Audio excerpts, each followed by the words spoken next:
Assalamualaikum warahmatullahi wabarakatuh. Selamat pagi dan salam sejahtera untuk kita semua.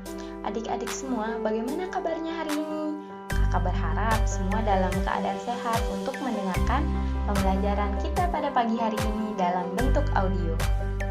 Pada kesempatan ini, kita akan membahas materi yang berkaitan tentang negara maju dan negara berkembang.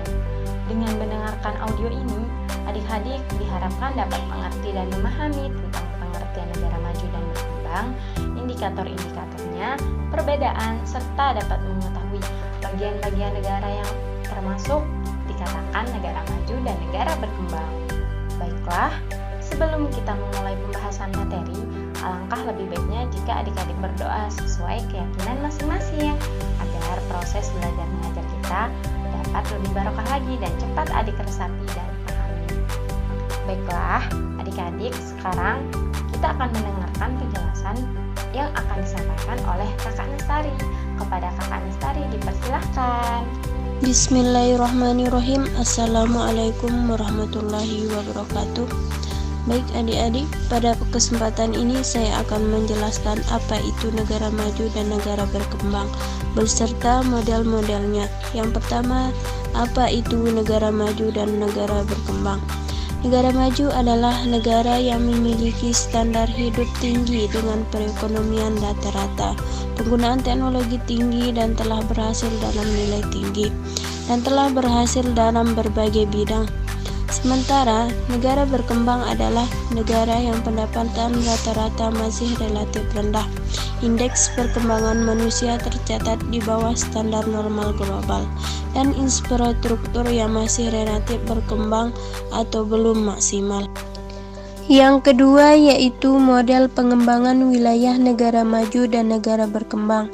Model pengembangan wilayah negara maju bermula pada tahun 1920 dengan mengawali pertumbuhan kawasan metropolitan dan sebagai satu rangkaian desentralisasi yang bertujuan mengatasi masalah kemunduran ekonomi sebagai kawasan.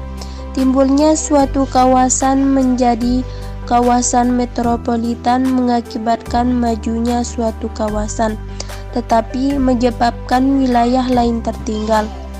Negara maju merupakan negara yang mempunyai ciri utama antara lain tingkat penguasaan ilmu pengetahuan dan teknologi yang tinggi serta aktivitas perekonomiannya berbasis industri, pengolahan manufaktur dan jasa.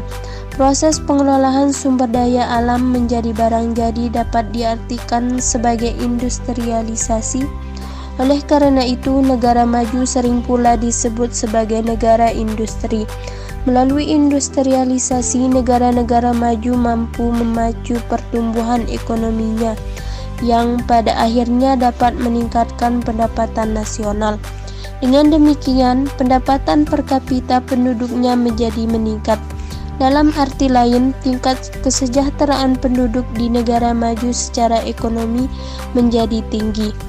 Hal ini menjelaskan bahwa model pengembangan wilayah negara maju adalah sektor perekonomiannya didominasi pada industri.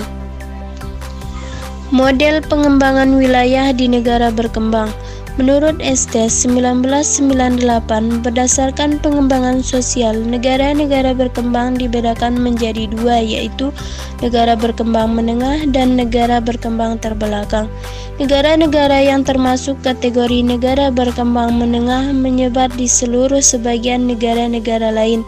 Ini telah memiliki apa yang disebut social immigrants yang diperlukan untuk mencapai kondisi sosial dan ekonomi yang maju, seperti stabilitas politik, dinamika ekonomi, akses ke sumber daya alam, kualitas kesehatan, pendidikan, dan sistem jaminan sosial. Sejak itulah pengembangan wilayah di negara berkembang dimulai. Implikasi perubahan ekonomi global terhadap negara-negara berkembang dapat dilihat dari tiga aspek, yaitu ketergantungan negara kepada perasan dunia dari segi komoditas utama permintaan dari negara terhadap barang dan modal. Secara umum, modal pengembangan wilayah di negara-negara berkembang lebih menitik beratkan pada sektor agraris, yaitu sektor-sektor yang berhubungan dengan upaya-upaya pengelolaan sumber daya alam secara langsung, seperti pertanian, perkebunan, kehutanan, pertambangan, dan perikanan, sedangkan sektor industri cenderung hanya merupakan upaya yang berskala kecil dan hanya terkonsentrasi di wilayah perkotaan.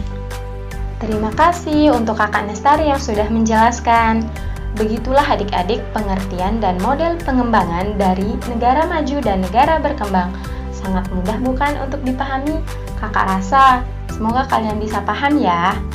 Baiklah, ayo kita ke penjelasan yang lainnya, yaitu perbedaan dan negara-negara yang maju dan berkembang. Kita dengar sama-sama dari Kakak Kamelia Kamal. Dipersilahkan. Perbedaan negara maju dan negara berkembang. Negara maju. Negara maju telah memiliki nilai industrialisasi dan pendapatan yang tinggi, tingkat pendidikan tinggi, angka kelahiran dan kematian rendah, dan angka harapan hidup tinggi, tingkat kemiskinan dan pengangguran yang rendah, standar hidup tinggi, distribusi pendapatan merata, tingkat produksi efisien karena industrialisasi. Negara berkembang. Negara berkembang memiliki nilai industrialisasi yang rendah, tingkat pendidikan yang rendah, tingkat pengangguran dan kemiskinan yang tinggi, angka kelahiran dan kematian lebih tinggi, sedangkan angka harapan hidup lebih rendah. Standar hidup rendah. Distribusi pendapatan tidak merata, tingkat produksi rendah dan kurang efisien karena industrialisasi yang rendah. Negara-negara maju dan negara-negara berkembang terdiri sebagai berikut. Negara maju: Jepang, Hong Kong, Israel, Korea Selatan, Makau, Prancis. Negara berkembang: Bhutan, Kazakhstan, Mongolia, Myanmar, India, Malaysia. Bismillahirrahmanirrahim. Assalamualaikum warahmatullahi wabarakatuh.